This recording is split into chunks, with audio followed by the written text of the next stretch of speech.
বালতিতে আমি একটা জৈব কীটনাশক তৈরি করছি, যেটা দিয়ে আমি আমাদের বরবটি গাছে যে ছোটখাটো পোকা লেগেছে সেগুলোকে তাড়াবো ইনশাল্লাহ। তো এই জন্য আমি জাতনিম পাতা ব্যবহার করছি। এগুলো ভালো হয় জাতনিম পাতা একটু জাল করে নিয়ে নির্যাসটা বের করে নিলে, তাহলে ইনস্ট্যান্ট ব্যবহার করা যায়। যেহেতু প্রজেক্টে এখনও আমাদের চুলার ব্যবস্থা নাই, এজন্য পাতাটা ভিজিয়ে রেখেছিলাম। ভিজিয়ে রেখে নির্যাসটা বের করে নিয়েছি। দেখেন পাতার কালার চলে আসছে। সো এখন এই যে পাতাগুলো সব ছাঁকনি দিয়ে ফেলে এখানে একটু হলুদ অ্যাড করব এবং সাথে অল্প একটু ডিটারজেন্ট পাউডার অ্যাড করে সুন্দর করে মিক্স করে তারপর গাছগুলো সব স্প্রে করে দিব। সো আগে সবগুলো ছাঁকনি দিয়ে ফেলি। একটু ভাইয়া হেল্প করেন। পাতাগুলো আমরা আলাদা করে ফেলি।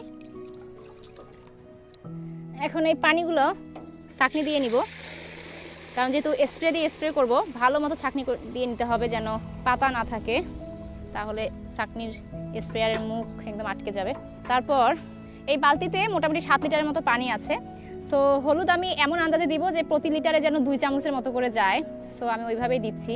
একটু ক্লোজ দেখা।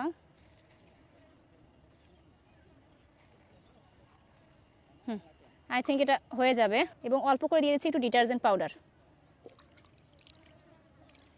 সম্পূর্ণটা ভালো করে মিক্স করব।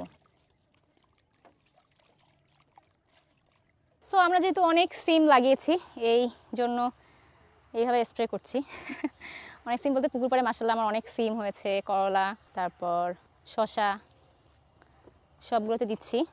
আপনারা যারা বাড়িতে ছাদে করেন তারা কিন্তু চাইলে ছোট্ট যে স্প্রেয়ারগুলো আছে, স্প্রেয়ারগুলো দিয়ে ছাদে লাগানো গাছগুলোতে স্প্রে করে দিবেন। সেমভাবে ইনশাল্লাহ পোকামাকড় হবে না এবং গাছগুলো এরকম সুস্থ সবল হবে। দেখেন আমাদের গাছগুলো কিন্তু বেশ মনে হচ্ছে হাসতেছে, সুস্থ সবল। সো এইভাবে আপনারা দিতে পারেন। এই যে সুন্দর করে স্প্রে করতেন, গাছ যেন ভিজে ভিজে যাবে। এই যে এইভাবে দেখেন।